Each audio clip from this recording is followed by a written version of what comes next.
You finally get the thing you spent years chasing. The title, the house, the name on the door. And for one afternoon, it's enough. Then the quiet comes back, and you're already hunting the next thing.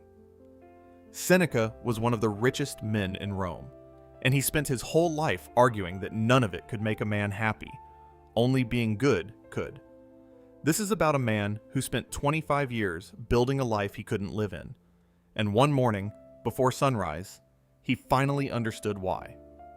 Daniel was 43 years old, and he had everything on his list. The corner office with his name etched in glass. The house on the hill that no one ever visited. A wife who had stopped asking what was wrong. He had spent 25 years arriving. He had never once felt that he was home. His mother was dying. He drove 8 hours to a village he had left at 18 and never once missed. She was thin now, her hands like paper. But every morning, before the sun came up, she rose and slipped quietly out the door. On the third morning, he followed her.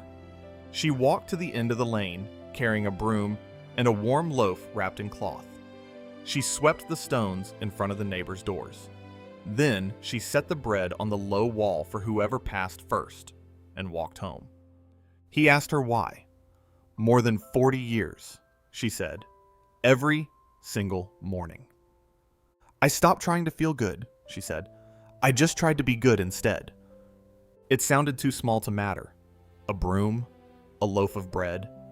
He had moved millions of dollars. He had built things with his name carved into them. So that afternoon, he tried it his way. He walked into the village square and handed out money to everyone he passed. Folded bills, more than most of them earned in a month. They took it. They thanked him. And he felt exactly the same as he always had. He sat alone afterward, the empty feeling sitting right where it always sat. He had given more in one afternoon than his mother gave in a year. The math made no sense. He thought about the faces as they took the money, grateful, polite, already gone. Not one of them had looked at him the way the neighbors looked at her. Why did hers work, and mine did not? He asked her that night. She was quiet for a long time. Then she told him something he had never known. She had left this village too, once, at 19. She chased a bigger life in the city for 11 years. Money, a man, a name of her own. She came back at 30 with all of it, and none of it. I had everything I went looking for. I had lost the only person worth being. Even now, she said, some mornings the old hunger still woke before she did. The pull toward more, toward bigger. And the broom was the only thing that had ever answered it. It was how she had found her way back. One small, good thing every morning, until she believed in herself again. The next morning, before the sun, Daniel woke on his own. He found the broom by the door, where she always left it. His hands did not know its weight.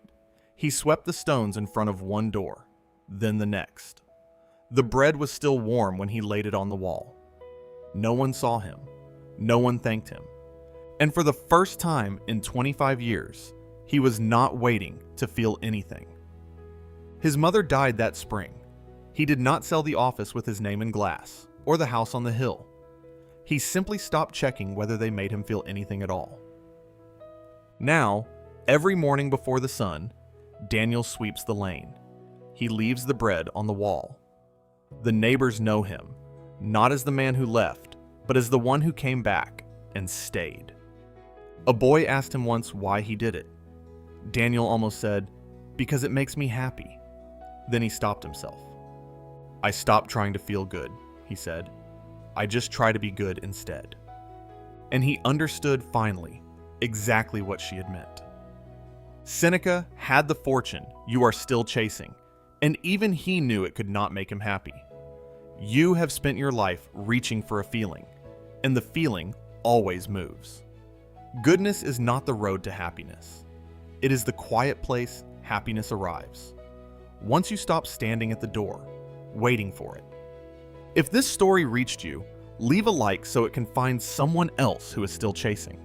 And tell me below, what is one small good thing you could do tomorrow morning before the day asks anything of you? I read every answer. Somewhere a lane is quiet in the gray light before sunrise. A loaf of bread rests warm on a low stone wall, waiting for whoever passes first.